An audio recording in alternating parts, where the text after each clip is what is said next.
This world is filled with oddities, leaving questions in each mind. To venture forth beyond the walls, what secrets will you find?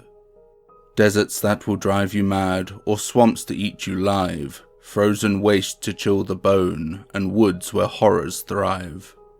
Dark forbidden places where no soul should ever be, but nothing quite compares to the torments of the sea.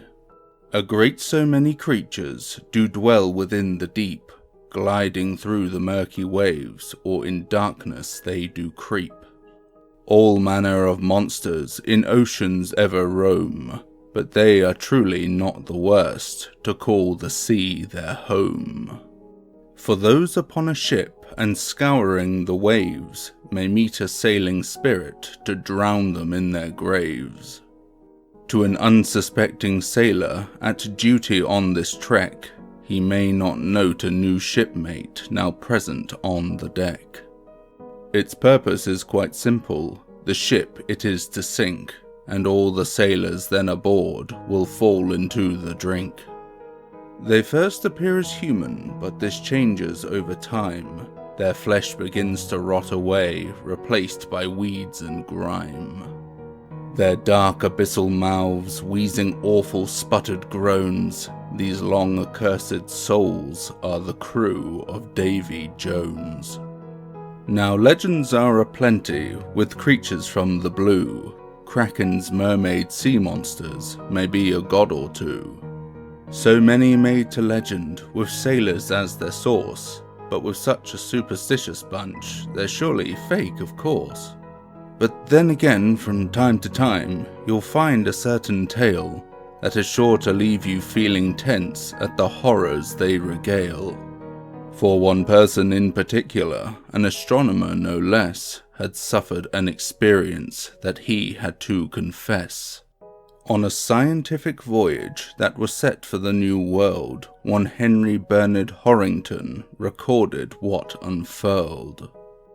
The journey started well, with fortune in their favour, clear blue skies, a decent wind that would not seem to waver. At the setting of the sun, it was Henry's time to shine, gazing up into the stars, a glimpse of the divine. But then the day would come, and his stars were all in hiding, books and works to fight the dull that he was now abiding. Henry also kept a journal, so to occupy his mind, devil's work for idle hands, that's something most would find. One morning on their voyage, on the deck young Henry stood, hearing all the ocean sounds and the creaking ship of wood. He was gazing at the ocean and breathing the sea air, when of a nagging feeling he became nervously aware. A slow turn of his head when what came into sight was a sailor who to Henry just didn't seem quite right. Henry couldn't say right then just what was out of place. This crewman seemed quite normal, a sense of purpose on his face. The sailor was at duty, or so it would appear, but something just about this man gave off a twinge of fear. At pace he sprung to walking, and would suffer no delays, a sudden glance at young Henry, who in turn did catch his gaze. No word was shared between them, and the sailor soon passed by. He made his way below the deck, and was gone from Henry's eye. This moment was quite odd, but Henry simply felt that his mind was acting foolishly from cabin fever being dealt. He soon regained composure, his sense would stay a rock, for waiting at his terminus are breakthroughs to unlock. The day did slowly pass, into bother he was sinking, for more than Henry liked to say, that encounter plagued his thinking. Even as he lay awake in the recluse of his bunk, no books or games or urge to sleep could break him from his funk. A loud and heavy rain did rattle all around, but his thoughts were such a flurry that he did not hear its sound. Henry had to think this through with all his mind and will, when a sudden recognition had Henry frozen still. Of all the weeks he'd been aboard, from sunset to sunrise, he'd got to know each crewman there. This one he did not recognize.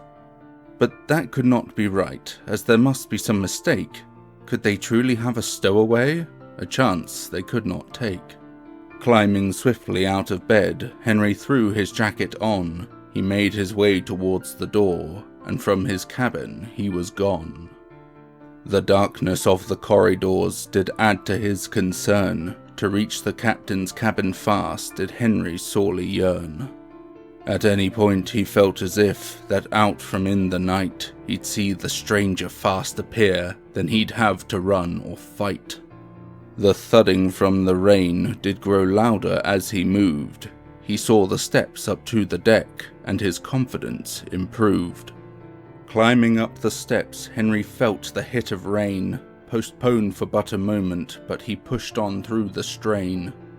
The rain ran down his face, and so shielded his eyes. Walking blindly in the rain on the decking was not wise.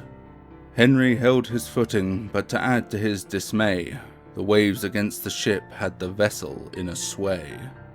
Step by careful step, he was slowly making ground, but while advancing on his journey, there came a sudden sound. Closer Henry got, now more focused on the clatter, when up from on the helmsman's deck there came a dire matter. It looked just like a struggle by two members of the crew.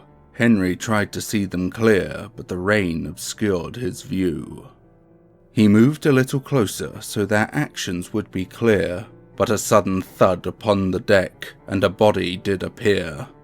It was only a few feet away. Poor Henry was in shock. Poor timing, I'm afraid. The ship gave a heavy rock. The unexpected shift sent Henry crashing to the floor. He met the dead man's fearful eyes, who was now missing his jaw. Henry shifted backwards, horror struck right at his core. The dead man was the helmsman, of that he was now sure. The sight was just too much for him, but could not break his gaze, when a long tormented groaning had broke him from his daze. There within the veil of the great downpouring rain was a silhouetted figure letting out a moaning pain. It was walking down the stairs to add to Henry's plight, when what appeared before the man was a horrifying sight. A sodden, rotten corpse was shambling through the dark. Its one remaining pearly eye saw Henry as its mark. This sick, nightmarish form let out a growling rasp. Henry shuffled backwards so as to escape its grasp. From out its drenched and torn-up clothes, it produced a jagged blade. It seemed as though that death had come, and its swing he'd not evade. But then a sudden bang, like a roar of thunder struck. It was the captain who'd appeared, and shot the creature to his luck. It turned to face the captain, disturbed by this assault. But this creature had a task at hand, and this it would not halt. It ran towards the lower deck with a roar fresh out of hell. The captain acted in a flash and rang a warning bell. Running up to Henry, he pulled him to his feet. This creature had a vile task that it must not complete. A crewman then came from below into their soaking realm. The captain ordered him above so as to take the helm. Turning back to Henry, he dragged him by his coat and told him that the monster here was charged to sink their boat.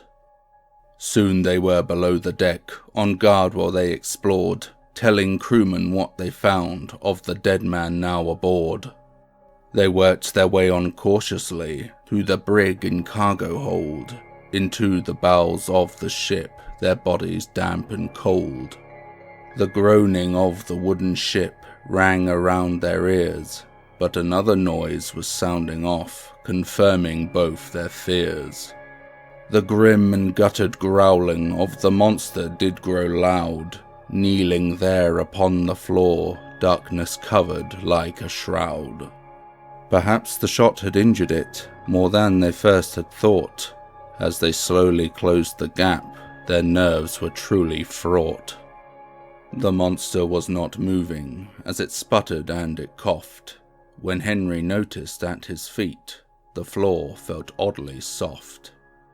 The wooden planks did crumble, and he noticed in a shot, warning to the captain they were standing on some rot. But this was just the start, as the creature slowly stood, around where it had kneeled down, the rot consuming all the wood. Still with its back towards them, its head turned backwards slow, when from its withered mouth did cry, "To the locker ye shall go." The planks began to crumble, and the water rushed inside, soon soaking up the dead man as his laughter roared and cried. Henry and the captain raced onwards up the stairs. The structure all around them did break with cracks and tears. They moved throughout the corridors, fiercely running at a clip, calling out to everyone that they must abandon ship. They reached the upper deck, for the lifeboats they did race. The crewmen tried to move with care, but also at a pace.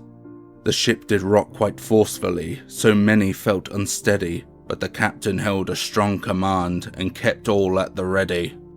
With everyone apparent on a raft and set to leave, the captain climbed aboard as well and gave his boat a heave. The ship was falling under, the rafts did strongly sway, but with oars and iron wills to live, they got the rafts away. It all just happened quickly, there was barely time to flee, and those survivors had to watch as the ship sank beneath the sea. Just like that it disappeared, the ship, some guests and crew. Those poor souls lost in the wreck, to the locker they were due. Eventually those who survived were rescued by a boat, one of whom was dear Henry, and of this incident he wrote. It did not do much for his career to make such mad decrees of dead men who will stow away but live beneath the seas. I cannot say I blame them to market fiction with a brand, though hearts can soften to such things when they suffer it firsthand. So be sure to count your crewmates and keep a close watch on those sails, for you might just meet a Lockman true, and dead men tell no tales.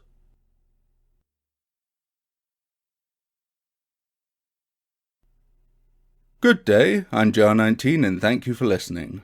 So what did you think of the Lockmen?